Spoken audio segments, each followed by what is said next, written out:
Good morning, friends. We are starting a small article which is a conical pendulum. Now, first see what is conical pendulum. For that, we should know the idea of simple pendulum.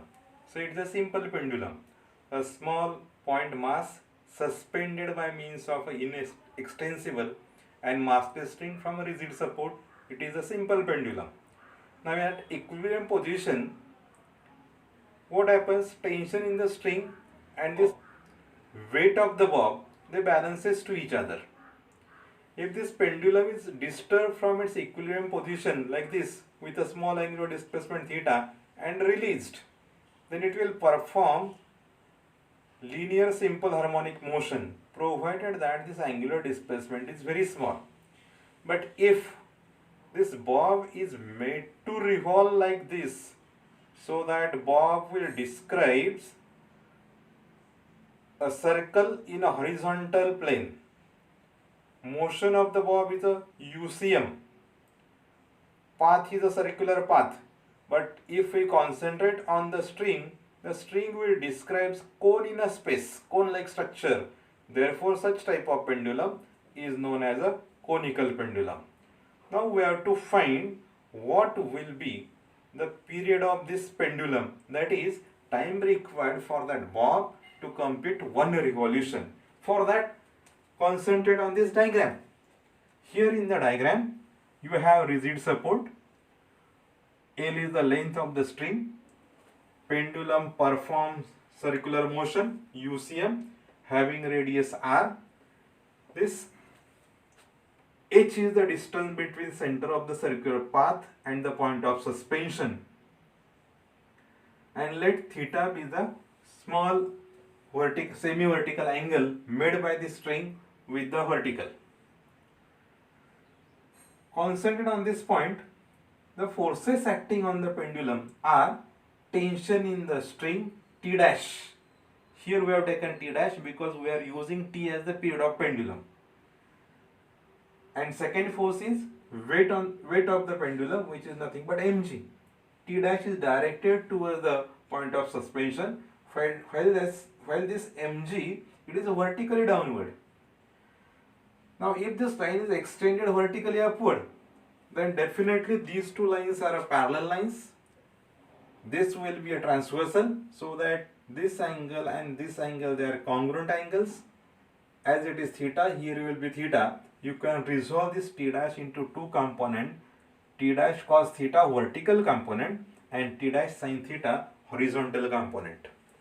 Now say this horizontal component is directed towards the center of the circular path. Therefore we can say that it will provide necessary centripetal force required for a UCM.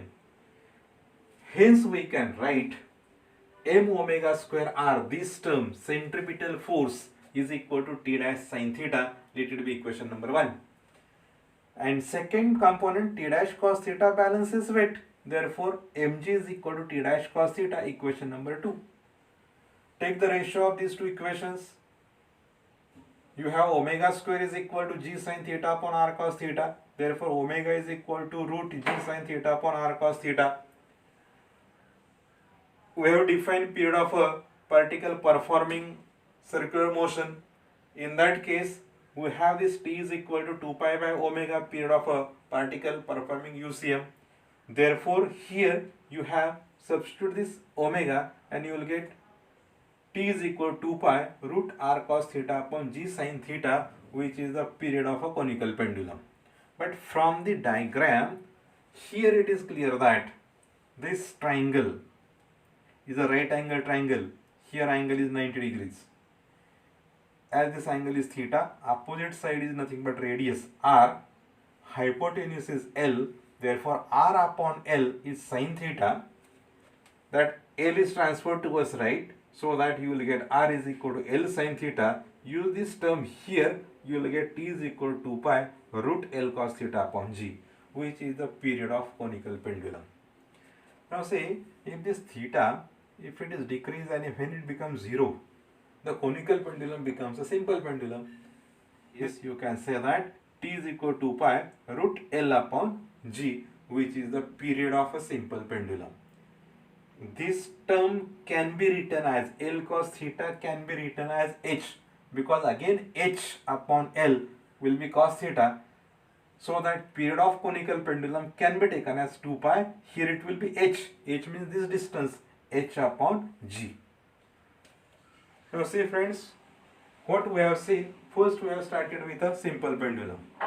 If a bob of a pendulum is made to revolve in a horizontal circle with a uniform speed, then it will be a conical pendulum, because the string of that bob or string of the pendulum, it describes a cone in a space. To find its period, we have considered this position and taken we have considered the forces acting on the pendulum are T dash as a tension, weight is in downward direction. Resolve this T dash as T dash cos theta, T dash sin theta. It will act as a centripetal force. Write these equations. mg balances this T dash cos theta. Take the ratio omega. Use the formula T is equal to 2 pi omega, and you will get the period of a conical pendulum. I think you doesn't have any doubt about this. You should not have doubt about this article. But even if you have a doubt, you can write me in a comment box, or you can WhatsApp your query on my WhatsApp number, which is given in a description box. Thank you.